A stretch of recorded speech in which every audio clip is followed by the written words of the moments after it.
Good morning, millennials. Good morning, Nick Viall. Good morning, Viall. Welcome. Oh, I thought I got it right. It's fine. No, I knew it was not. I don't even get it right sometimes. I knew it was not Viall, so I put okay. the wrong emphasis. I'm sorry. Welcome back to the show. Happy to be back. I feel like Look at us. We've just been doing the show for 15 minutes talking about all the pop culture news, so hopefully we have something left to give you.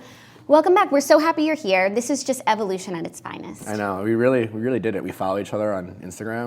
I use your essential oils. I meant to tell you. I brought one of them to Utah, and I really have been enjoying them so much. The first night I used them here, I slept like a baby. It's really great. They're really great, and now I use them when I get out of the shower, and I have to be honest, I haven't had a migraine since you've been on the show. You heard it here first. I'm being totally honest. I did, if I may, make a promo code for all you toasters out there. You did? Yeah, promo code toasters. Ooh. Yeah, 30% off, and it's free shipping domestically. And I highly endorse the product. I'm a big essential oils fan now. Who knew? Well, now I'm double excited to be here. Yeah, I can't believe I didn't tell you that. I've really been enjoying them. Like, I almost am through one bottle. They're great. And then, I guess, rollerball essential oils. Is that a new thing that you, because it's not as popular as diffusers, which we are launching in a couple months. But like, because with essential oils, you have to, pure essential oils is, well, they're high in potency. So if you took a pure essential oil and put it directly on your skin without diluting it, you could get like a rash because it's so potent that it has those medicinal benefits. So most people diffuse it in the air, which is great. We dilute our roll-ons with jojoba oil so that it's safe to put on your skin. So if you don't do that, you'd have to, a lot of people will do it on their own. It becomes this whole thing. DIY. We try to do it for you. So with diffusers are great because, you know, like, do you use candles? Yes. Yeah, that's terrible for you. What? Well, think about it. Like inhaling smoke? Right? So to make a candle, it's all chemicals and perfumes and fragrances to make it burn longer and smell good. And then you set it on fire. Wow. And you burn it into the air.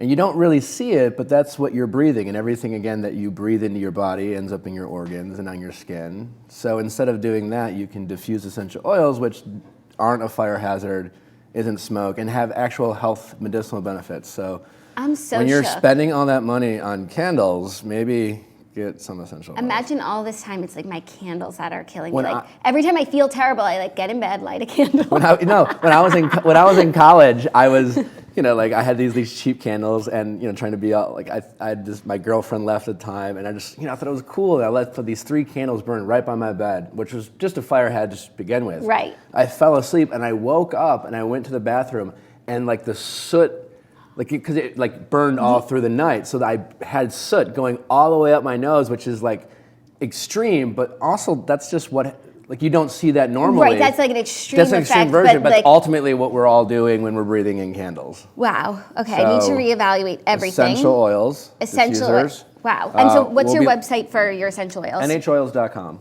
NHOils.com. Or Natural Habits on Instagram.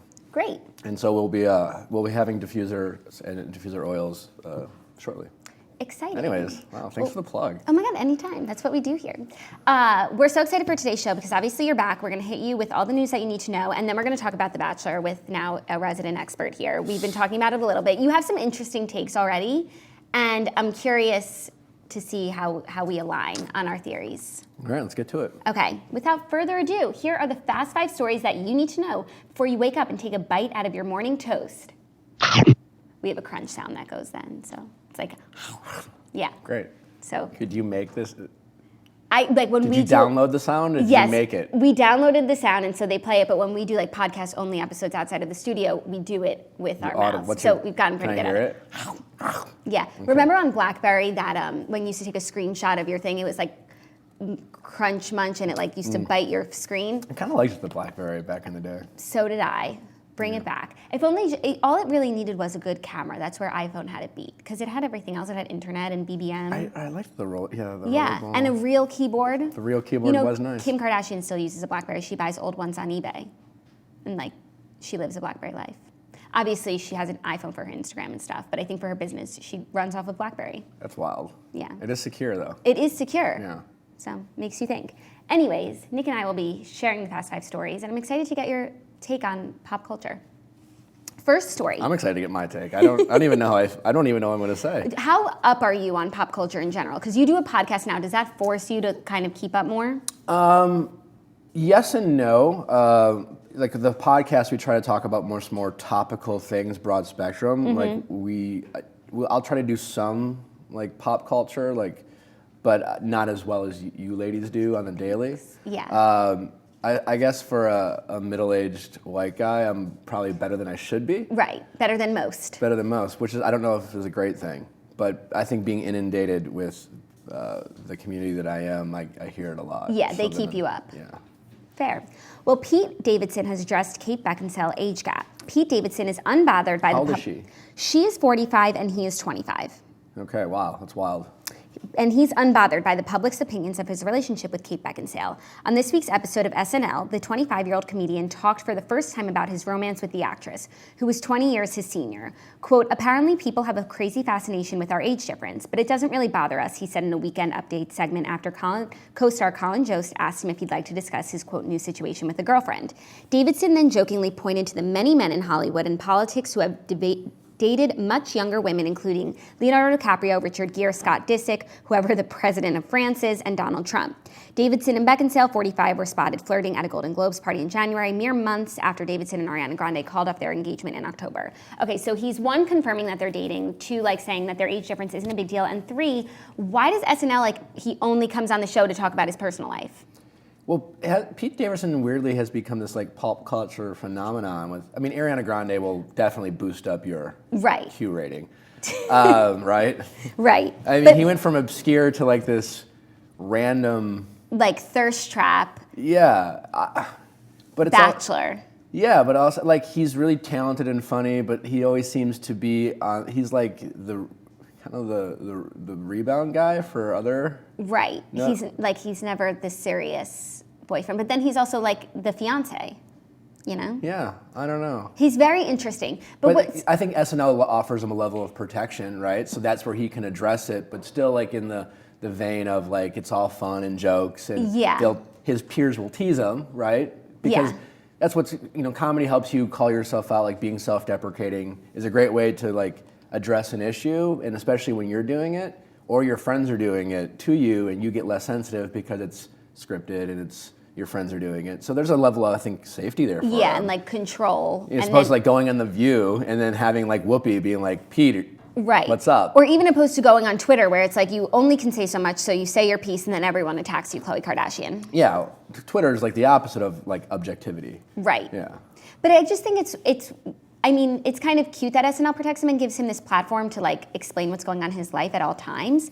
But it's weird. They're like a comedy show. You would think that they would just like ignore it. Yeah, and at the same time, I don't know. Like, I don't know their Like life. Colin Jost isn't going on every week talking about Scarlett Johansson. Well, that's the thing too. It's like when people ask. Here's the thing. I get asked about public relationships. I've been in a public relationship.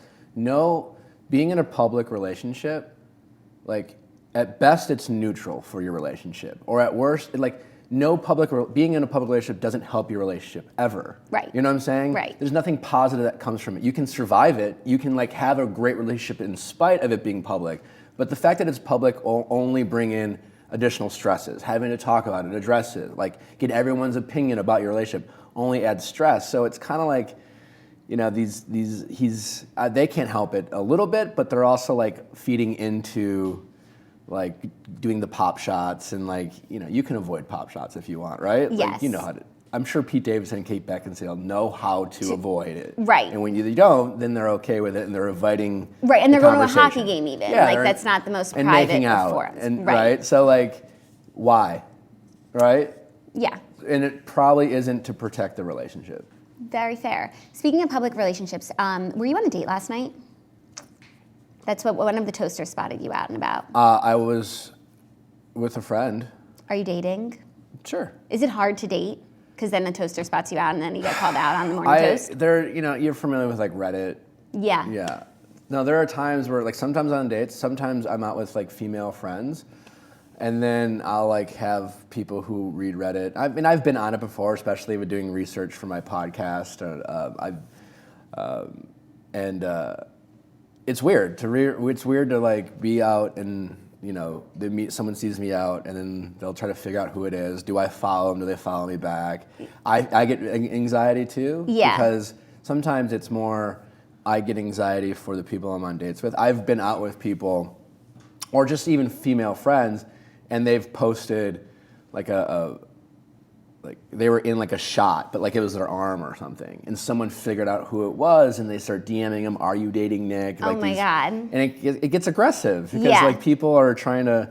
That can be weird. That can be weird. Sorry to bring it up. It's fine. But yeah, I was out with a saw it. friend. It was a lovely friend. Where did this friend see me? The restaurant is in at dinner, I think. I can pull it up. It was a great. It was a restaurant. question on the Toast Instagram. It was a good. Yeah. I'll when I go to questions, I'll see it. I had a fun time with a friend. That's exciting. Yeah. I love having fun times with friends. Okay, next story. Speaking of fun times with friends of the Toast, Jerry O'Connell is getting a talk show test run on Fox. After subbing for Wendy Williams, Jerry O'Connell is getting a show of his own. Okay, I'll read this article, but they're kind of acting like he never had a show on Bravo that was just this, play-by-play. Do you ever watch it? I've seen it. I feel like he would have been good on it. I've had a few people, thank you, say that. Do you keep up with like Bravo and a little bit of reality TV? A little bit, enough to be dangerous. More on the peripheral. Like right. I know a lot the players. Yes, I have a ton of friends are huge fans. I've dated people who are like huge housewife fans. Got it. And then I run into a few people in LA. Like Vanderpump Rules people. Yeah. You know them. I don't know them very well, but I've met them. Yeah. They're like coworkers. Quote, Jerry O, great name, similar to Jackie O, a new entertainment talk and comedy series hosted by the actor and TV personality will get a 3-week preview this summer. Per Fox Station's limited run model, the series from Lionsgate, Debmar Mercury and Funny or Die is set to debut on Fox-owned television stations starting August 12th. It will feature a mix of celebrity interviews and specially produced comedy segments from the Funny or Die team. Quote, we are big believers in trying new concepts and excited to once again be collaborating with our friends at Fox, said Debmar Mercury co-presidents Ira Bernstein and Mort Marcus. Quote, we have come to know Jerry as a true talent whose infectious charisma and authenticity have made him a favorite of many daytime talk show fans, and we are so glad to provide him with his opportunity to shine. I think he'd be great. I've met him once. I once interviewed him when I was co-hosting on Chatter TV for People. He's very charismatic. He is. He's super funny. He's a really nice guy. He is. When he was guesting on Live with Kelly, I always thought he was great. Ryan's great, but I thought he would have been just a great replacement if they would have chosen him. Totally. Yeah, and I think he's fantastic. I think he's fantastic. I'm excited for him. I feel like he's a great kind of host because he's like in the industry and in the mix, so he has connections and he has insight, but he can also talk about it from a distance. And he's really down to earth too. Like I don't know him that well. I mean, like say that like we're best friends, but the little bit I've seen him and run into him, he's a really down to earth, humble guy who hasn't lost touch of reality for someone who's been in Hollywood his whole life. Yeah, and has had like major opportunities. Yeah, so he could absolutely have every excuse to be like a dick. Completely out of touch. Not even dick, but delusional. Yeah. And he's really, from what I know, not. And I only know him on the peripheral, but everything I've seen, it's like a soccer dad from Wisconsin. No, totally. Like, it's great. He came on the show once, and I feel like from that one experience, like I can say the exact same things. Like family man, excited about his wife and his kids. Yeah. And like has all this cool stuff going on in his career, but like knows what's important. And like it's also cool about talking about all of those things. Like he recognizes that he's had all these cool experiences. Self-deprecating and he doesn't take himself too seriously, which I think it's hard to do when you're someone, you see a lot of Bachelor people who want it for a season and all of a sudden you're like, Marilyn Monroe. Okay, well, there's your team. Like, wow, let me get out of your way, sir. That's so funny and so true. I'm excited for him. I still want answers on what happened with Play-by-Play because I thought it had a lot of potential there and they had a really good roster. I think sometimes in general with shows, you can have a great show and even TV scripted show, you can be critically acclaimed and it just doesn't get the audience. You know, I think having successful shows on TV is truly hard because you really have to have that groundswell and you have to reach the masses. And sometimes when you have, I think, a really good show and a good format, it could be totally well done. It just, for whatever reason, maybe the marketing's not great or whatever. I think it's just hard to do because I think it's easier to do things like have a podcast or with a low production, but everything in TV is such a high production value and there's so much cost around it that you really have to have a home run. Otherwise, I think they just scrap it and try something else. Yeah. So I think that's probably why. I understand. It's like Scream Queens. Did you ever watch that show? Jerry O'Connell was in it. I've heard of it, yeah. It's incredible. Ryan Murphy and Emma Roberts. And I was talking about it yesterday, too. I just kind of figure out a way to work it into every episode so that maybe it'll come back. Sometimes that happens. I mean, Family Guy was off the air. GCB, you ever hear of that show? No. It stood for Good Christian Bitches. It was based on a book. It was one season with like Kristen Chenoweth, and it was just like a precious gem of a show that never got a second season. And I literally used to talk about it all the time, how all the shows that like I love get canceled, and now it's coming back. It's on a reboot. Development was like that. Exactly. Right? Well, now they just reboot everything and anything. Right, I guess that's the formula that works for the groundswell. Is like, let's go with where the people already are. Because they have that. There's those people who, even though it didn't make it, has that like the cult following. Yeah. And especially great, like Arrested Development is an amazing show, and a lot of people in like, for example, Austin Powers. Like, weird segue, but like in the theaters, Austin Powers was considered a failure. Really? The first movie, and then it wasn't until it went to DVD that all of a sudden people were like, wait, hold on, time out. This is a fucking awesome movie. And it was because of the DVD sales that the whole like Austin Powers 2 and 3 in the popularity of the franchise came to be. Interesting. Because in the theaters, it was considered kind of a bust. A dud. That's kind of like Riverdale too, and now with like shows that air and then they're on Netflix. Like the first season of Riverdale aired on TV, I think it did okay, and then it came out on Netflix that summer and like millions of people watched it. By season 2, it was like massive. Yeah. Do you watch? No. No, that's a little... R.I.P. though. Oh, very sad. Yeah. Speaking of repeats, I was going to say 90210 also. Are you excited about that? I wasn't allowed to watch it when I was a kid. My parents were like those parents, which they were great parents, but I also was not. Good to have restrictions. I was not allowed to watch it. But I've known people who know Luke or knew Luke, and I will say when he passed, like people who know him personally were friends with him that I know personally. He was a great example, and speaking of like Jerry O'Connell, of people who can kind of he was so huge and so big, but still be such a great person deep down and humble and just the people you want to replicate in that world. I think he was a perfect example. And just to have people I know knew him were just truly devastated just because he was such a great guy. It's good to hear those stories about people. Yeah. Sometimes, we live in this time with the things like R. Kelly and Michael Jackson, and you hear these stories about people of this immense popularity and power, and then you hear these horror stories about like what happens when they get this power and influence, and people like Luke Perry were the opposite. Yeah, it's nice to know that there are still some good people in Hollywood. Okay, next story is very exciting, good news for some friends of yours. Bachelor in Paradise couple Jade and Tanner Tolbert are expecting a baby boy. Claudia and I always joke because Jade, when she met Tanner, she was Jade Roper. So we say, is her name Jade Roper Tolbert or Jade Roper Tolbert? Ooh. It's an interesting question to pose. One sounds way better than the other. So when I can't say Jade and Tanner Tolbert without... It sounds better, but also pretentious. Right. Right, if you had that friend who was like, hi, I'm Jade Roper Tolbert, you'd be like, okay, bitch. I'm like, all right.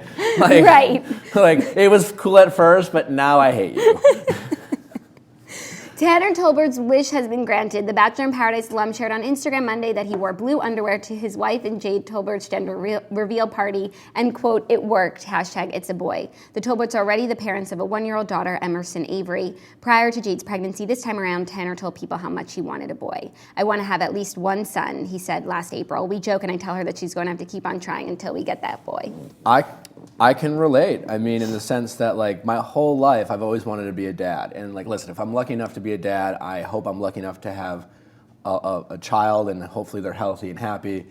But also, I want a boy. Right. Right? Like, I just want that one son to, like, and it sounds old school, but to, like, teach, play sport. Like, I don't know. Like, I have wonderful nieces, and then my sister had my 2 nephews. Like, when I come home, I'm like, I love my nieces, but, like, I don't know. I don't know what that is, like that innate, like, father feeling. So the pressure of just wanting to have that one boy, and I'm assuming if Jade and Tanner have any more kids, whatever. Who cares what we have, happy and healthy, but like, and I'm sure if they had another girl, he wouldn't care and love you, but there's that, like, kind of... Right, yeah. it's I'm extra even excited. When I found out that they're having a boy, I was like, totally. It'll be great for his gram.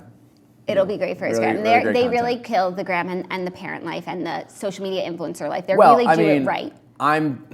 No? they do it great, but they're cheating because they have Kids. kids. Yeah. It's like, I joke with Tanner, it's just like, you have kids. I have to do stupid paintings and like dumb cooking videos, and I have to take my shirt off just to like get a little bit of love. Yeah. You just bring the kid in and just be like, hey, Do like something. my picture. Yeah. And they're like, no problem. You know, it's cheating. It's like, It is, but I guess it takes a lot of work to get there. it's the contra code for But then people Instagram. also say, like, yes, on the one hand, babies do so well, they're great content, but then people are like, I don't want to see your babies. But then the likes don't add up with that, exactly. sect of Everyone's people. always hating. I stirred a little bit of a bee's nest for International Women's Day. Oh, what you posted was hilarious. Most people liked it, and then I was a little nervous at first because It was controversial. But then to your point, in this world, my strongest feminist friends, of which I have a lot, all liked it. So I was like, okay, I'm fine. But to your point, there's always going to be haters or critics. You can't please the masses, especially when you have a lot of followers. But it did very well. And if you read the comments, of which there are a lot, most people loved it, but there's definitely the loudest people are the ones who are the haters. So you notice those the most because they're the loudest, and then they get in fights with other. It was International Women's Day, and I had a bunch of women fighting about a stupid post that was, and the whole idea was I wake up, it's like International Women's Day, and I'm thinking, and truthfully, it's like a personal reminder of well, I'm alone, it's like my followers are primarily women. So it's like, oh, I should probably post something. What do I post? Well, Mom, can you send me a picture of you? I don't. And so that was kind of the joke of actually being like, well, this would be really a great day to have a girlfriend. So the whole idea was I will stupidly post a picture about me because that's all I have to post is just me, and just make a comment about whatever. And most people got the joke, but there's always some being like, way to make it about you, rah, rah, rah. Really frustrated people. Yeah. But yeah, most people seem to get the joke. It was hilarious. I appreciated it. And it's switching it up from the rest of the International Women's Day content. Yeah, if you click the hashtag, I think you're the only shirtless male. You got to have some fun with some things. It's also Instagram. Right. I mean, there's an International Day for everything. Right. And Today's Pancake Day. Yeah. You have free pancakes at Not IHOP. to sound corny, but we should celebrate women every day. It's not just one day on Instagram. I agree. It's 2019. It shouldn't have to be a special day. Right. To say that we need you women in our lives. Right. And I can attest to that because every day it's otherwise well, I guess I'm just going to cook breakfast by myself. Right.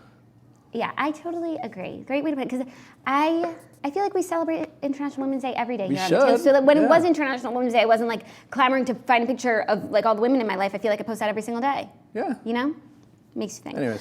Also, back to Jade and Tanner. Some news that came out last week when they shared on YouTube that they had gotten pregnant in paradise right before they got engaged, and then they miscarried a few weeks later, which was so sad. Did you know about that? I didn't. I'm assuming it's obviously very personal, and it makes sense. I think sometimes it's easier to share that story after some time has passed. My sisters, even my mom, the women I know who've had a miscarriage in their life, it can be a very tragic or personal experience. There's a grieving process, I'm sure. And so now that some time has passed, she's probably able to talk a little bit more and freely about it and I'm sure it still hurts, but probably a little bit more raw back then. Definitely. Especially because of people and their opinions. And when you share something like that, who knows what people are going to say? And if Jade, especially Jade, was still experiencing some a sensitivity about it, it would have probably been harder to, who knows? People would be like, "Oh, you shouldn't have gotten pregnant that quickly." Who the hell knows what people say? And at the time right? when it's still so raw, those comments affect you more. Whereas when you're a little bit past it, you have hindsight and you can let it. Yeah. So I didn't know. I mean. Jade doesn't. I mean, I'm friends with Jade, but I'm probably not that person. She's right. I don't. I think that's fair. But they're great people. And they just moved to LA, right? Yeah. Well, and irritatingly, they moved to Orange County, which is an hour and a half away from me. Oh, so it doesn't count as they're not your neighbors. Well, that's much closer, and I get to see them a lot more now. But I kind of joke with Tanner. It's why'd you move so far away? Because now he has to it's a whole. They're come down for football. I'm like. 2 hours. Yeah. I didn't realize that. because they were living like kings in Kansas. But I haven't watched their new YouTube video of their new home. But Claudia said it's still, like they're nice. still living like kings. Yeah, they're still doing fine. Yeah. Good. I'm happy for them. Next story is like really crazy, a little biz news, a little travel news, just something that all travelers should know, I feel. So there's been a lot of drama with the Boeing 737. An investigation is underway after a Boeing 737 MAX 8 aircraft crashed Sunday in Ethiopia, killing all 157 people on board. It is the second time in less than 6 months that one of the planes has crashed within minutes of takeoff after a new Lion Air Boeing 737 MAX 8 flight went down over the Java Sea last October, killing 189 people. Both crashes are under investigation and there is no evidence of a link between the two, but similarities between the incidents have prompted caution among some aviation authorities and airlines. There are approximately 350 Boeing 737 MAX 8 aircraft in operation worldwide, being flown by 54 operators, according to the FAA. So a lot of countries are grounding these planes, including Ethiopian Airlines, China, Singapore, Indonesia, Australia, Aeromexico, Cayman Airways, Comair, EStarJet. However, U.S. airlines are still flying the bird. Interesting. I don't know what to make of this. I'm not a travel expert, but it's always like weird when freak things like this happen. And they can't be I just don't explained. know what to make of the fact that every other country is, but we're not. Right. So like the patriot in me would be like, oh well, we know what we're doing, so Right. it's fine. Right. But sometimes do we? Like I don't know. So, Also, well, there are some other international airlines that are still flying them. Norwegian Airlines, TUI, Fiji Airways, Icelander, Fly Dubai, WestJet, and a Brazilian airline, GOL Linhas Aéreas. I mean, I think it's not knowing anything about aviation. I'm guessing that all these planes aren't bad. Right. Right. So like, and if it they're seems all a bit meeting, excessive, but at the same time, can you ever be too excessive when if a plane crashes, everyone dies? right? Because I could just be like, better safe than sorry. I'm definitely want to make sure I'm not flying a 737 on the way back to LA. Yeah. I'm going to check that.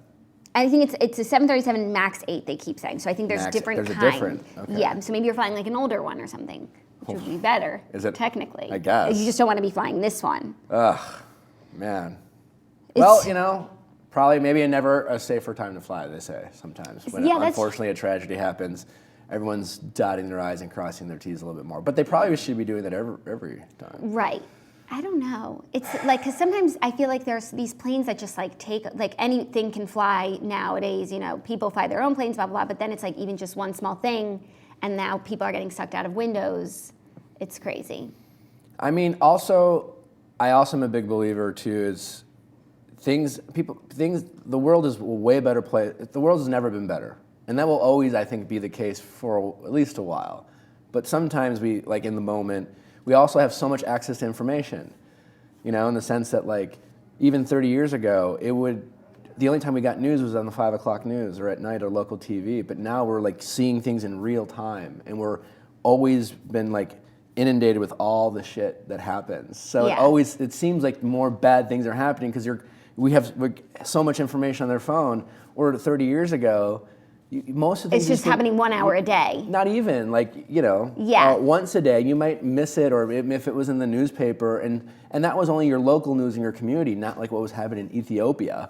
Yeah. And so I think we're just bombarded with information, and I think tragic news, or if it leads, is always still the case, and like the messier it is, the more traction it gets, and so That's such a clickbait good stuff. point. We have too much access to information these days. That is such a great point. It's not like more things are happening. We're just more aware of Yeah, them. actually, less things are happening. Yeah. Our life expectancy is way higher. We're curing diseases.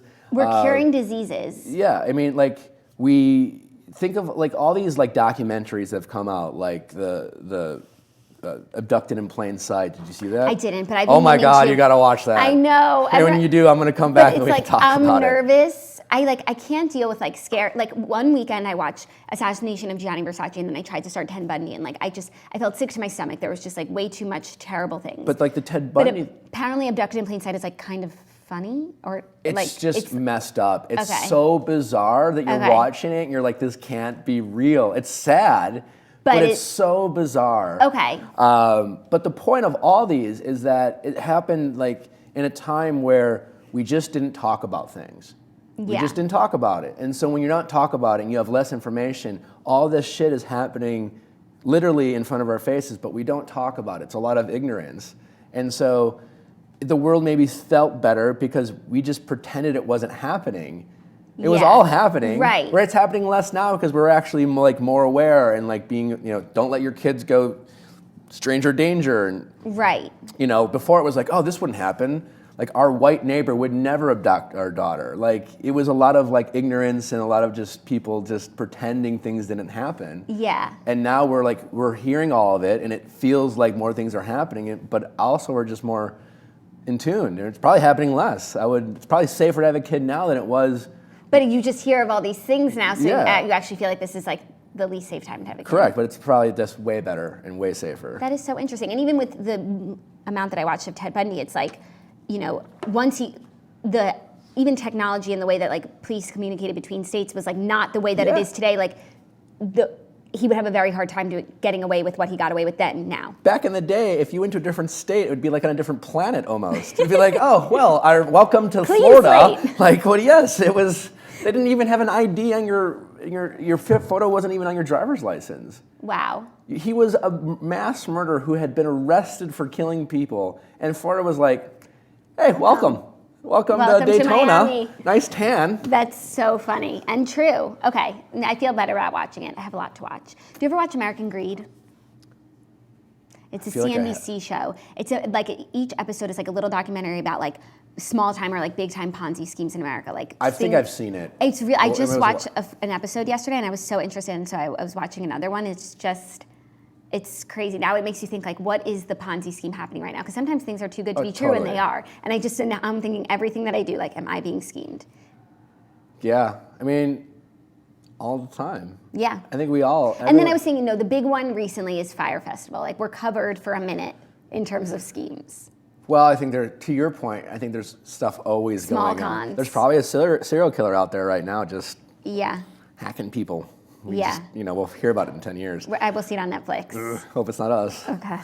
Okay, fifth and final story, finally, the moment we've all been waiting for. Colton Underwood sends final 2 women home during the Bachelor finale. And then there were none. Colton Underwood sent finalists Tayshia Adams and Hannah Godwin packing during part 1 of the Bachelor season finale on Monday night after he endured heartbreak from Cassie Randolph in Portugal last week. Following Cassie's shocking exit, Colton jumped a fence to get away from the cameras, much to the surprise of host Chris Harrison. Quote, I just needed to be alone, Colton says of his decision to hop away. But despite recent events, Colton knows his heart is still with Cassie. Quote, I think she loves me and I think she's scared. I came here for love and I found it. I feel like life without Cassie wouldn't be complete. And I feel that Cassie completes me, he explains. Okay, last night's episode was brutal. What did you think? I'd love your take. Okay, so you know that I stan Colton, and I think he's been a very good bachelor up until this point in all of his relationships. I think he had a really great batch of women. So for him to be right now, batting 0 is his women were great. His women were really great, and I think every bachelor always looks at each group of women, and you're like, damn, they screwed me. No, I mean, you have great girls. I love your girls. They're great. Yeah. Yeah. I mean, listen, in all seriousness, no, like great women doesn't necessarily, it has nothing to do, this is all about finding great women someone you for connect him. with, right? I think Colton had great women for him. Yes, and every season there's great women. Yes. But yes, it seemed like they selected a lot of women that were very compatible and in line with the things that he was interested in. Yes. To your point, I totally agree with you. Yes. So, like at the beginning, like he really had pick of the litter at the beginning. Like usually, I do a bachelor bracket, and I've won like twice, but we didn't do one this year, and I don't even know who I would have picked to win because I thought there were so many good options. Yeah, no, it makes sense. Yeah. So, for him to be in this place was really shocking, and I understood what he was doing, but But I felt like the things that Cassie had said to him and was saying to the cameras were kind of things that like you can't come back from, Well, I totally agree. There's kind of 2 sides to this. On one side, it's the romantic notebook, Nicholas Sparks, like, guys, chases the girl. And it sounds really like in a storybook, it's like they meet adversity and he's not going to give up on love.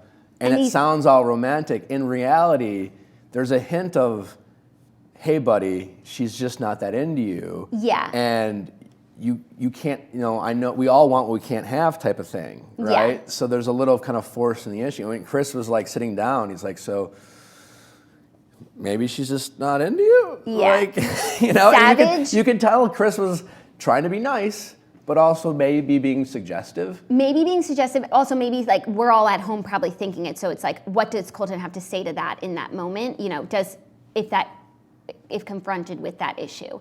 So and then so like Colton and the criticism sometimes as us guys, we like to think for the people when relation, and he's just like I can read people. I think. But what about what has happened this season? She said suggests that she deep down, like, and again, in fairness to Colton, we don't know a lot of the behind the scenes in their moments, but every girl was like, Cassie's not ready. I know. Her dad was like, Cassie's not ready. Cassie was, I'm not ready. Colton's like, get ready. She loves me.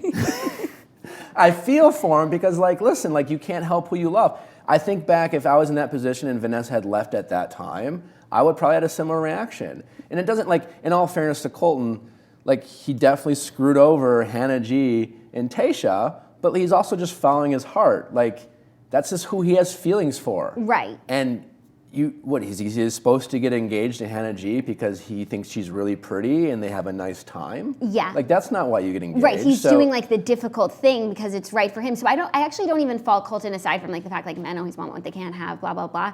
I'm just like, I'm really upset with Cassie for the way that one, that she handled things, and two, it's like, you came on the show and I think most viewers of this show, you know, we have like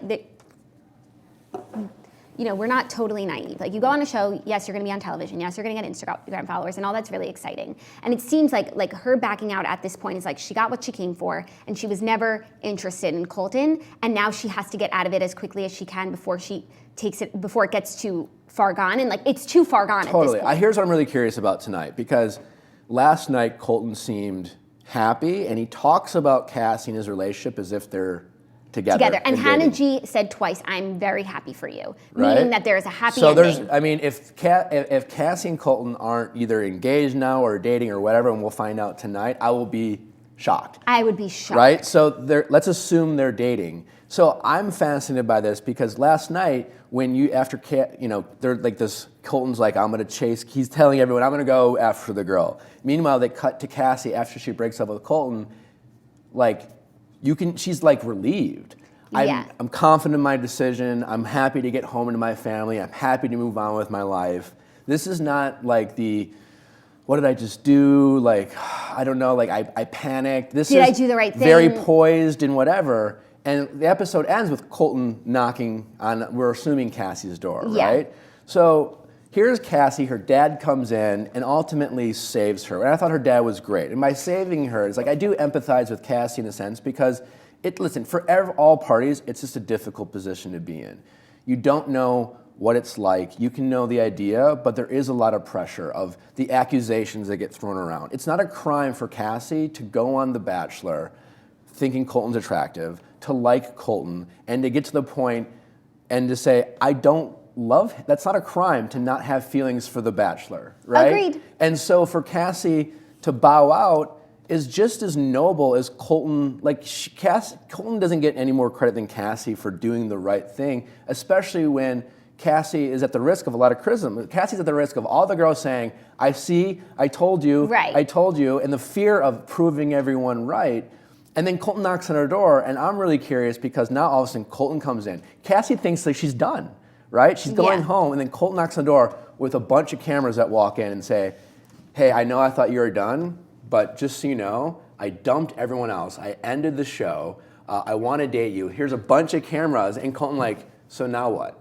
Right. What do you, like, for the pressure, like now Cassie is back to square one, and her dad can't save her anymore. And I'm curious, how genuine is this relationship? And I feel for Cassie, I feel for Colton, because like there's so many variables other than two people in the privacy of their home having this like breakup, I want to get back together, and making a decision just based off of their feelings is impossible. Yeah. Because Colton walks in with a bunch of cameras and the news of, I dumped everyone else. Right. And imagine what Cassie feels like. But based on what she said a lot of things, but I think her main thesis was that like she knows Colton wants to be engaged. She knows she can't get there. She doesn't want to stop him from having that happy ending, so she's removing herself from the situation because she doesn't love him enough to be in that place. But like, he's removing all of that pressure. He's removing the other girls. He's definitely not going to propose to her. So like, it's just me and you, and starting tomorrow, we'll be alone off the show. Is that what you want? Is that what you think though? Because sometimes in relationships,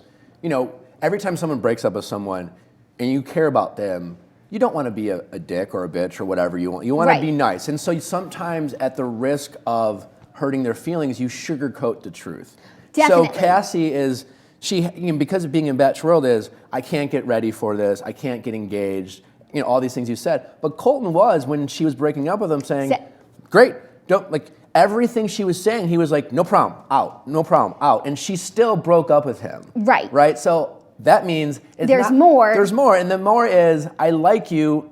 You're not my, you don't. All the things Cassie dad was saying, this is how I want you to feel. And I know a lot of people are like, well, I didn't feel this certain way, and I came around. But I think Cassie, you could tell deep down there isn't this spark. And what I've always said is, in that world, if you feel anything for anyone, you will feel everything for them. That world is meant to make you think you are over the moon with someone, even though if you just like them. So for Cassie to be so pragmatic and so level-headed and so unsure about her feelings, which suggests to me outside of that world, I don't know. And I really feel for both of them, because I give Colton credit for following his heart, and I give Cassie credit for leaving, but I don't know, I'm more fascinated about the pressure of what Cassie's going to feel when Colton knocks on her door with a bunch of cameras and then drops this bomb of by the way, Cassie's like, I'm letting you date other people by leaving. And Colton's like, no,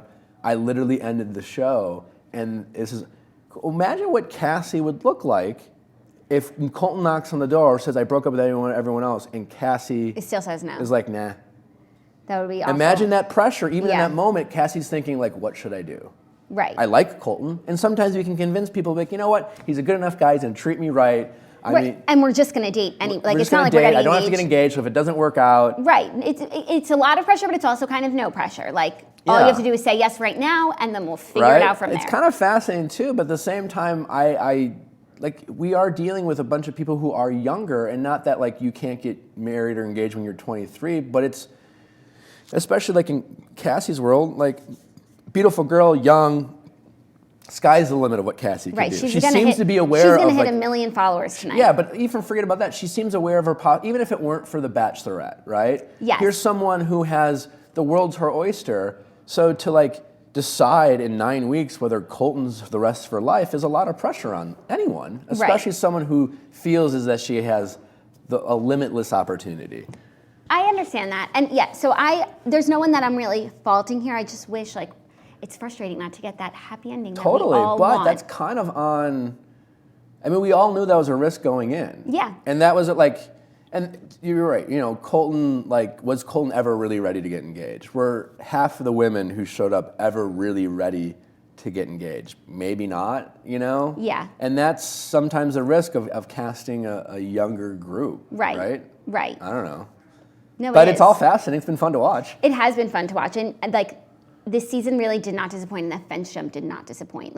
It's been teased all season. Everyone's been excited for it. Yeah, it was it was really compelling. I wanted to Colton to jump out of the bushes, and because they're well, he could be anywhere. He could be in the bushes. It was would you really think he's sneaking in the bushes? Did you really think Colton's standing behind a tree? Come on. Right, unless if he really didn't want to be found, he could have hid, and they wouldn't have found him. Well, it was a little bit of... At the same time, it was super dramatic, but I guess what was Colton going to do? I get quitting the show, but I don't understand, running away from production. Right. When you break it down, it was a little bit all right, buddy, No, so I'm glad he was just walking, he was just blowing off steam. Yeah. That was fine. He was pissed, and it felt like he was pissed at the show. My guess is here's why, is because it was Cassie's dad. And not that he was mad at that, but Colton also doesn't know what's going on either. So when Cassie tells Colton, well, my dad showed up, Colton's not, I'm sure that was all organic and genuine within the confines of the show, but Cassie's dad can't show up unless the show lets him. Right. Right? So when Colton's hearing that from Cassie, immediately Colton's thinking, well, they let this happen, and so whether it's it does like it's easy to blame the show, right? It's easy for Colton to get mad at the show, and there's some responsibility, but the show should let Cassie's dad come. I mean, they should have more of that. They should have fathers who want to come and give their daughter extra moment of pause. Also, he could have came for giving Colton the blessing he didn't give at hometowns. Yeah. Right? Like so if he came and Cassie was like, no, this is it, I love him, he might have gone and been like. And I always say the producers, they don't script things. They create situations, and they're very good at adapting. And so when Cassie's dad wants to come, they're like, great, let's film it. Let's see what happens. They don't know what's going to happen. Yeah. They didn't even know what was going to happen when, I guarantee you Cassie went into that date telling producers that she was probably going to break up with him. But they also probably assumed that Colton would fight for her. And from that point, they don't know what's going to happen. Yeah. They probably have the fantasy suite room all set up, and they also have a van ready to go in case Cassie goes home. That's what they do. They're ready for everything, and they let things play out. And that's part of their job as producers, to invite situations that are going to create interesting outcomes. And so I get why Colton's upset, but the show does nothing wrong for letting it play out. Yeah, that's fair. But he was definitely, I guarantee Cassie's dad was him being mad at the show, for sure. For sure. Yeah. Okay, so switching gears a little bit, we're going to find out who the Bachelorette is tonight. Do you know, I think I know who it is. We suspect it's Hannah B, right? We suspect it's I Hannah hope B. it is. What do you think? I'm not here for Why? it. I don't. You weren't here for me. I wasn't here for you. That's true. Tell me why.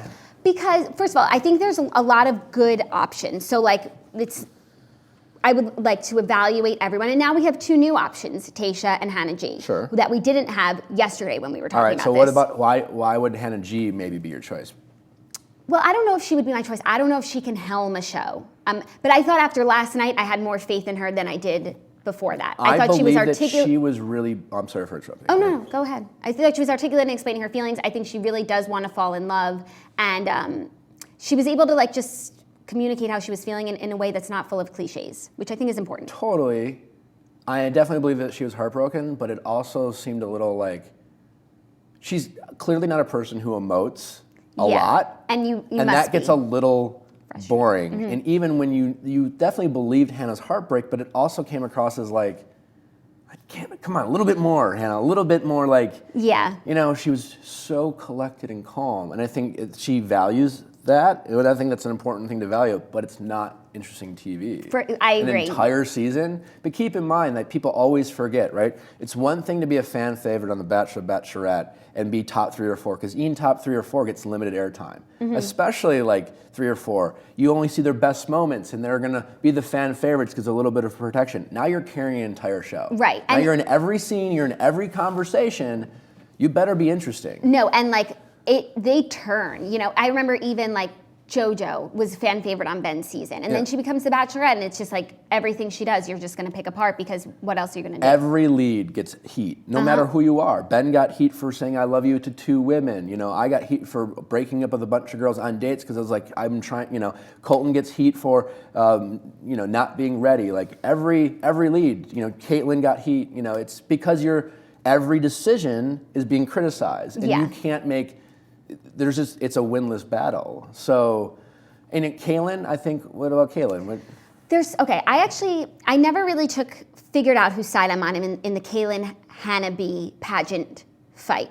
We never really got an outcome as to what happened. They keep talking about it, but I still don't know what happened. Maybe they're just not for each other. And I think Kaylin was definitely giving me more villainy vibes than Kaylin. She has a little... There's something villainous about her, but then when confronted, and I thought she handled herself so well at Women Tell All. Sure. I think everything that they said that she said, she had a good explanation for. And I personally don't think it's a negative thing or even that awful for the girls to be talking about who's going to be the Bachelorette. I think that is a normal conversation. Totally. And I think that was something that came up on Andy's season when the guys were talking about who's going to be the Bachelor. Everyone knows what they've signed up for. Only one person can win, and yes, one person will be the Bachelor. And almost always in those situations, it's a passing comment that someone who's looking for you to say something will be like, oh, I heard Bachelor or Bachelorette come out of their mouth. Right. They're here to be the Bachelorette. No one's that dumb to show up and be like, hey guys, I really am here to be the Bachelor. Right. No one says that. So I thought she didn't lie or say she never said it. She had like a perfectly good explanation. I think that there's a lot to her. I don't know if I would love, there's something a little bit unlikable about her. So I don't know if she'd be a great bachelorette, but like I wouldn't count her out. And there's something about Hannah B, and she's just so sweet and positive and cute that's like annoying. Hannah B? Hannah B. So these are all great takes, but here's why I love the Hannah B choice. It's because I think the Hannah G's and the Kaylins, I think Tayshia would be good. I agree. Because she's like an outlier. She's different in even personality. I mean, obviously she's, mixed, so like there's that. Yeah. But Kaylin and Hannah G are so poised. They're so thoughtful. It's everything that comes out of their mouth. You can tell they've thought it through. Yeah. And again, over time, it also not only is boring, but it is a little insincere. There's no way, because to your point, there's more with Kaylin, and I bet, and not that this is a negative thing, I bet she can be bitchy sometimes. Totally. I bet she can be super savage. That's interesting, but she'll never show that. Right, she did when that girl was talking about her, I forget who was talking shit, and she was like, that stupid bitch. I'm gonna call her out. I was like... yes, that makes her more likable, Yeah. but she's the pageant queen who's never gonna show that, and she's poised, and I just don't find that particularly interesting as a bachelorette. Hannah B, on the other hand, is clearly a person, if she thinks it, she says it. And it's going to be likable, and it's going to be unlikable, and it's going to be interesting, and she emotes, and I think that's interesting. You know what? You make a very good point. Yeah. Because like sometimes she's saying something, and I'm like, that's really cute, and sometimes she's saying something, and I'm like, cringe, she can't make a toast. Yeah. But then she made her toast, and then she like added Roll Tide. I thought that was hilarious. I think that's great. I think Tayshia is someone, because she's older, and she's been divorced, and has more perspective and a little bit more maturity just by definition of her life. I think then she would be more real too, because anyone who has more maturity and comfortable in their skin is willing to, like, I think, speak a little bit more freely and real. And I think she would be good in that sense too, because she's been through more life, and I think that would be an interesting element too. I agree she would bring some gravitas. However, after her breakup last night and her horrible acting skills, I don't know if she could break up with 25 men. Kind of. I think I said this on my podcast, and this is not, like, someone in like every season,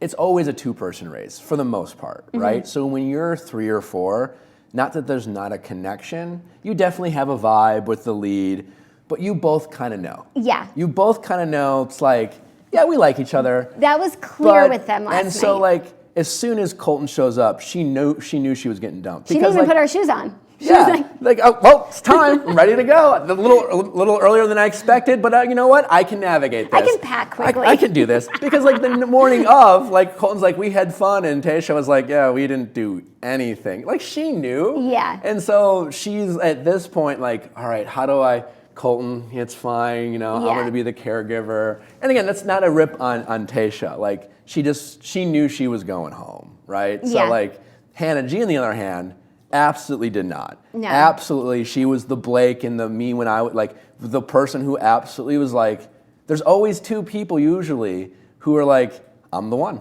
Yeah. I'm the one. And the 3 or 4 is like, everyone knows, like, it's those 2. It's one, I don't know who it is, but it's one of those 2. Yeah. And I think Tayshia she knew. Yeah, she knew. So I don't know if she, like, the acting wasn't there for me.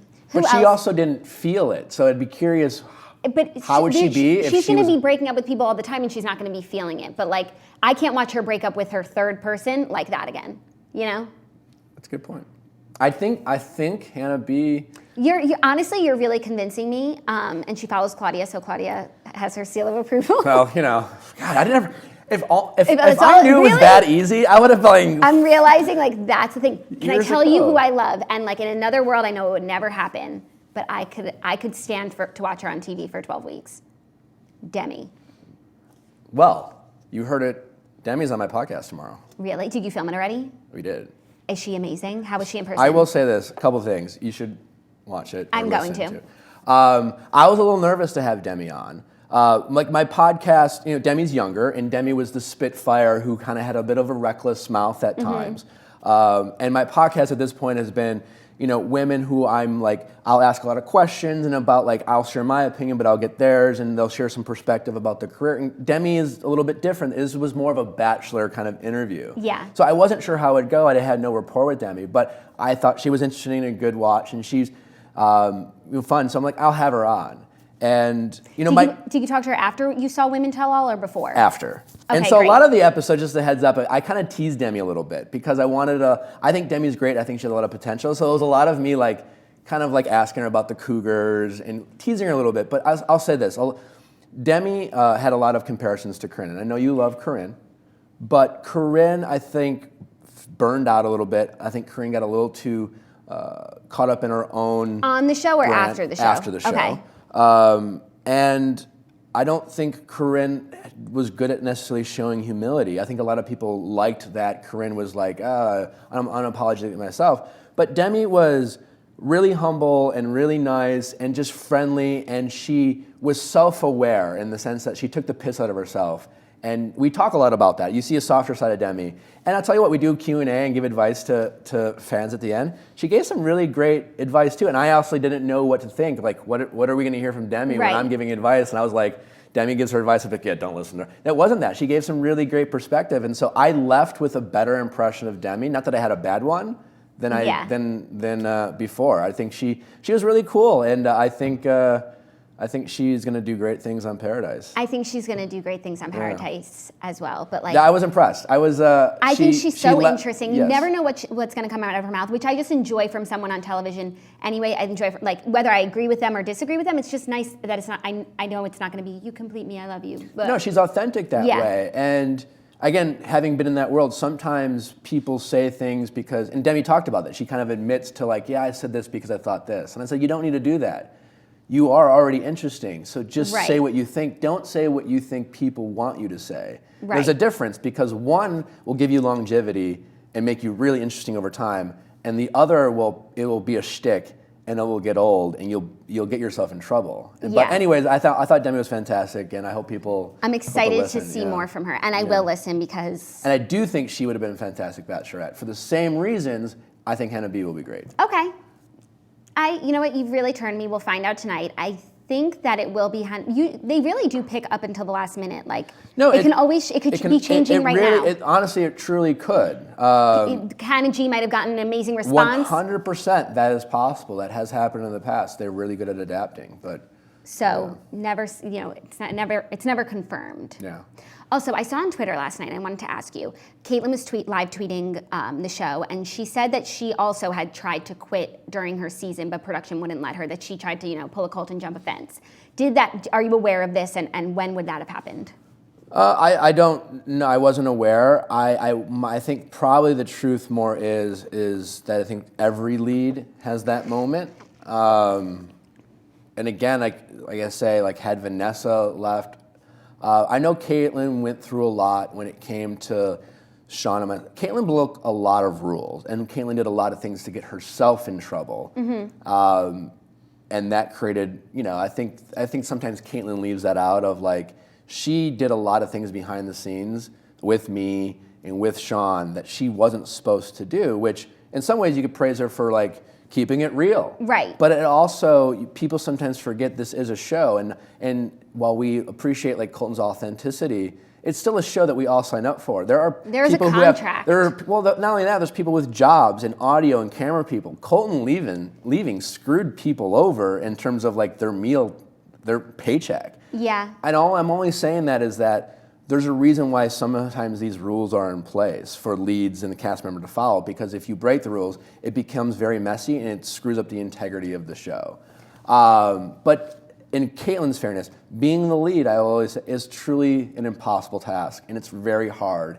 And to get through it feels impossible, so every lead handles it differently, and everyone at some point in the season filming like regrets. It's like, I should never have done this. It's just it's such an impossible task. So I'm sure Caitlin felt like that at times, for sure. Definitely. I mean, and it really is like an impossible choice. So at best, like you just have to feel good about the decision that you're making because you end with love and maybe like, your Q score is lower. Yeah. I have questions for you from the people, but one more thing I want to talk about that was a big topic of conversation last night was Colton's hair. Wild. Oh my God, it made me so sad because at first when I saw his hair, and honestly it took me 10 minutes because I really wasn't looking at him because Tayshia looked so beautiful. She looked very nice. Hannah G really stepped it up, like Revolve will be calling. Right? Revolve days. Right, they'll be revolving around the world. I can't wait to see them at Coachella. So I noticed Colton's hair and he was really looking like, a Backstreet Boy. And it was shocking. And I said something on my Instagram, I was like, hair, question mark. And then when Chris Harrison brought it up, because everyone on Twitter was talking about it, which I felt really sorry for him. He was already having a rough night, and then you could just see his confidence was low. And what do you think happened there? I don't know. We all get we're especially at that point we're all a little sensitive. Colton's a sensitive guy, right?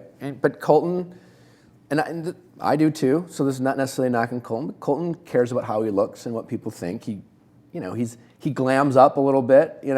His hair keeps changing. He has since straightened his hair. These are all fine things. It's also just tough in the Bachelor world because, as you know, people are looking to criticize. People watch it to snark, right? Bachelor world is not the world to make strong fashion choices or hair choices. For all the I wore the turtleneck, which was, my stylist, the Bachelor, and put it on. It's oh, this is coming in. I'm I feel like this is a little too new for Bachelor world, And I kind of joked with you before the show. We're not rock stars. We're not actors in that world. And so when you're a rock star or an actor, you're an artist. And so you come out to the red carpet wearing this crazy outfit, this new hairdo. Everyone's like, oh. Fashion. What fashion? What an artist. What a brave, I want to do that. And Bachelor, it's the opposite. It's ha ha ha, his hair was a little spiky. It's just not the time to make brave choices. And so Colton's mistake was his hair looked fine, whatever. Right. It just wasn't the time to take any. You should have just gone super neutral. Right. Or even he could have done it tonight where hopefully it'll be a more redemptive episode. Like a peacocking hair. Right. I got through night one, but now. Last night was as bad as it's going to get for him, from the show, in terms of people just hating on him. And then he also did the hair on top of it. If he did it tonight, we wouldn't have even noticed because it's all happy. It was poorly timed, clearly not the issue. I wouldn't go, I don't think it's his best look. Yeah, no, I like his hair just normal. You don't need to straighten it. But it wasn't he didn't come out with dreads. Right. He didn't shave his head. It wasn't that crazy. He got a little nuts with the gel. Fine. It happens to all of us. Yeah. Okay, now I have some questions for you before I let you go, but we're running over and I know you're a busy man, so I'll make it quick. 1, do you think that you could have cleared that fence? No. No. I would like to have tried. I'm a pretty athletic guy. Not this. Maybe when I was Colton's age. Okay. When I was Colton's age, I could have done it. Actually, the only thing that would have been funnier than him jumping the fence was him attempting to and coming back down. Just going up and just face plant. But on my season of The Bachelor, absolutely not. Okay, fair. Which, if any, of the girls on his season would you consider going on a date with? Anyone? No, last night, for example, I was I'm not even bother live tweeting. When it was the beginning of the episode, when Colton's hiding and I tweeted something, meanwhile, ... Hannah G with a girl blonde emoji hand up. My tweet was this meanwhile, Hannah G's waiting for Colton over here, and then course Twitter's oh my God, Nick trying to being swoon. Hey. Yeah, it's first of all, I'm not a blonde chick, right. waving, and I only said it because, listen, I had Demi on, and Demi was great, and she was flirtatious and fun. But when it comes to Bachelor Nation, I am, I've had girls DM me, and I honestly have been listen, you seem great, and I look forward to meeting you. But when it comes to Bachelor Nation, I just stay away. Yeah. I would have to truly meet someone where I'm you could be the one, and I'd really have to risk because I'm not looking for that type of gossip or whatever, and I'm not looking to casually date anyone who's been on the Bachelor, so I just really. It would have to be. I outwardly try to stay away from it, but I think Colton has a lot of great women, and I look forward to meeting them, and they're very beautiful and interesting. But there's no one who's oh, I have to meet her because I think I could date her, and I just kind of stay away from it. Fair.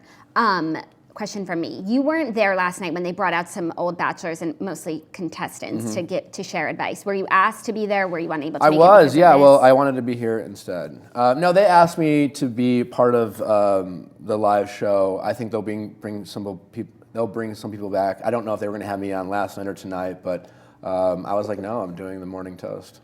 Yes. So you say that every Bachelor has had like this fence jumping moment where they're like frustrated with the show and they would like to get out. For you, if you had that moment, when would it have been? Well, I was lucky in the sense that it would have been had Vanessa left during that time, right? I think, it's hard regardless. I definitely, every Bachelor or Bachelorette goes in and their first fear is, will I like anyone? Will I really fall for anyone? Because what happens if I don't and there's this expectation? Yeah. And then once you do start to connect someone, your second fear is, well, what if they don't like me, right? So I spent most of the time being afraid of that. Thankfully, it seemed like Vanessa did. But there was always this stress. And then Rachel and Vanessa didn't really get along. We all kind of knew that. And I was kind of wigged out about that. Yeah. I really liked Rachel. I really liked Vanessa. And especially with Rachel, even though I didn't vibe with her on that, I really respected Rachel and I really valued her opinion. Right. So it she's really bugged me that she wasn't getting along with someone I was just falling for. Right. And so there were some moments over the end where I was like, I had this fear of, okay, in my heart I knew what I was going to do, but is this all going to fall on my face? And unfortunately... That's like what Colton's feeling, because it's like they're saying all these things about the girl that he Yeah, loves. and it's a scary feeling because again, you like Colton last night. You can't help how you feel. Colton's not supposed to get engaged to Hannah G just because she likes him the most. Right. Right, and so It's true. it's a tough situation. So I never got to that point, but that's when it would have happened. Got it. Okay, how awkward is it to face all the girls that you broke up with, and what's more awkward, women tell all or after the final rose? That's a great question. That second part was my own question. It's definitely harder to be the Bachelor than the Bachelorette in a sense. Because every tell-all, the guys, don't want to, they're like, you were a great Bachelorette or whatever, they just want to seem gentlemanly and nice. And, even Chris Harrison will tease it, you have to face all your ex-girlfriends and it's... Right. And everyone's auditioning for Paradise, so it's yes. who can be the most savage? That's the most annoying part is every tell-all, it's always the people you barely remember their name who are on 2 weeks and they're just chirping at you. They don't air a lot of it. And you're just kind of you're trying to smile and put on a good face because you don't want to seem like a dick, but you're just kind of annoyed because it's you don't care. Right. You didn't connect. You're mad I sent you home and now you're auditioning for Paradise. Right. And I have to be honest, as a viewer, we can sniff it out as well, and it's really annoying to hear from people that are irrelevant, that are just thirsty. I think tell-all things can change drastically, after the final rose. Moments can happen. The Ari and Becca situation, when I made the mistake of calling out Andy.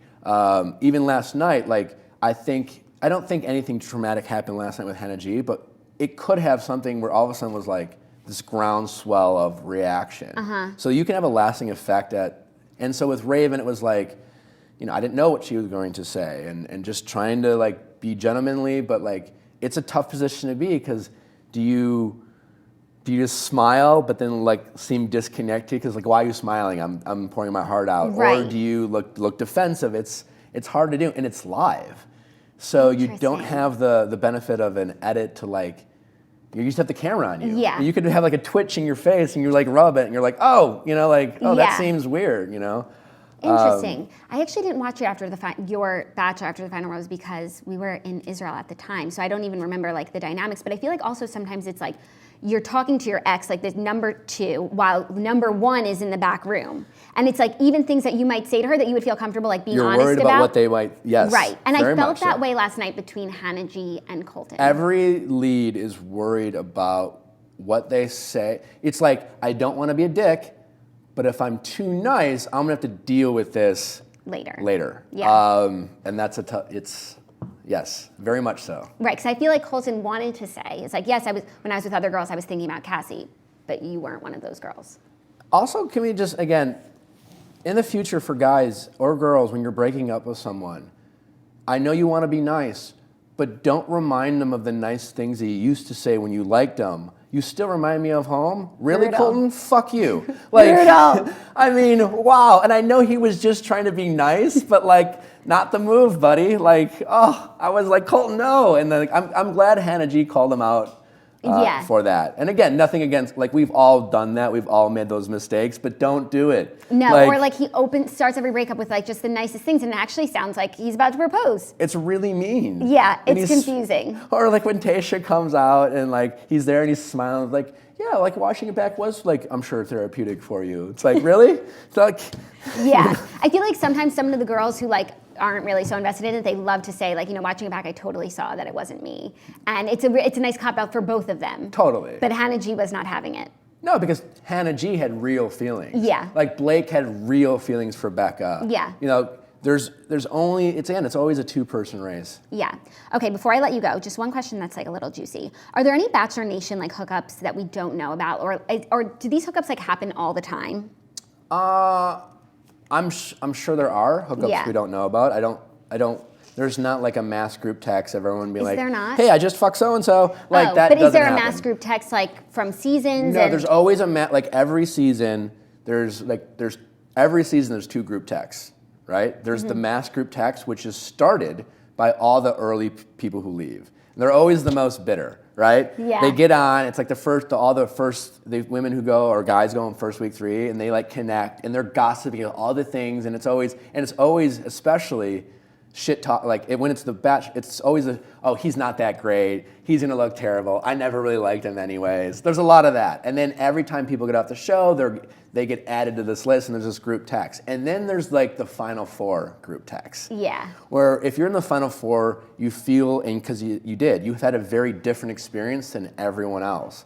And everyone else in this other group text thinks they've had the same experience as you did as a final 4, and you're like, you didn't. So usually there are these two group texts that like... It's like being 4th place at the Olympics, you know? It's like there's the people who medal, and then there's oddballs. Yeah, and it's just a different experience. And so a lot of people in the big group text are trying to relate, and they want to know, and they get the gossip. And all like the things that, like, for example, Reality Steve gets, they're always from people who go home the first 3 weeks who are hearing things on the peripheral every season, would be my guess. I mean, I always like wonder, but I mean, it can't. There's a lot of people who work and are on that show, so like that's the thing. There's sound guys. There's there's hundreds of people who have girlfriends and boyfriends, and there's a lot of people who can talk.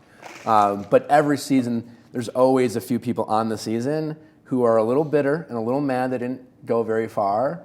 And they hear all the gossip from these group texts, and they kind of just tell everyone. So interesting. Well, thank you so much for joining us. Sorry I kept you over, but there was just so much to break down. And now I feel really good going into tonight. Whatever happens, I feel like it'll be fine. We've worked through all different scenarios. Yeah, you know, there may not be a wedding or kids, but it's fine. That's fine. It's fine. Because by then, also, they don't even really do TV weddings anymore. So it's like, whether you get engaged or you're just dating, like, it's the same to us. Can I ask you one more question before we leave? What do you think about Cassie being on another reality TV show while concurrently running? Okay, so I saw it, and I really, like, it wasn't until I saw it, like, for the 8th time that I was like, okay, maybe I'll, like, look into it. And it was just, like, a student project, like, fake show. I mean, I don't think that it, like, means that she's, like, so thirsty and just here to be on TV. I mean, it's not, like, the best look for her, but I didn't think it was such a big deal. Like, and also, you know, people who are on The Bachelor are comfortable in wanting to be on TV. So it makes sense that she tried something else once. And it was, like, you know, Christian College Siesta Key. Maybe I should watch it, like, just to get to know her better. But, yeah, I don't know. What did you think? Kind of agree with you. I was just curious. Yeah. It wasn't a deal breaker for me. Okay. Thank you so much for Thanks being for here. having This me. is so exciting. Claudia will be on tour, like, forever. So maybe if you're back in New York, we can do this again. Thanks for having me. And hey, 0 to 100. Look where we've come. Anything can happen. This is a really true life friendship exciting. story. And you were the one who started it with your maturity, or maybe you just didn't know all the things that we had said about you. But should I go back and look? No. But you've helped us really grow up and mature and evolve. So thank you for that. You know, I'm just happy where we're at. Same. Yeah. Thank you for the essential oils, and thank you for your expertise and your time. Where can everyone follow you? Nick Viall on Instagram, Viall Files. Check us out tomorrow. We'll have Demi on. So it's a podcast. Is it a video podcast, much like this one? It is. You can check us on YouTube, so you can watch it if you want. And it's also on Spotify and Stitcher and iTunes and every place you would find or listen to a podcast. And you can watch us on YouTube. Much like this show. Perfect. So you guys are already accustomed to it. We will see you tomorrow. We have an amazing guest tomorrow. Countess Luann will be in studio, and we're shook to the motherfucking core. So see you then. Claudia will be back. Have a great day, everyone. Bye.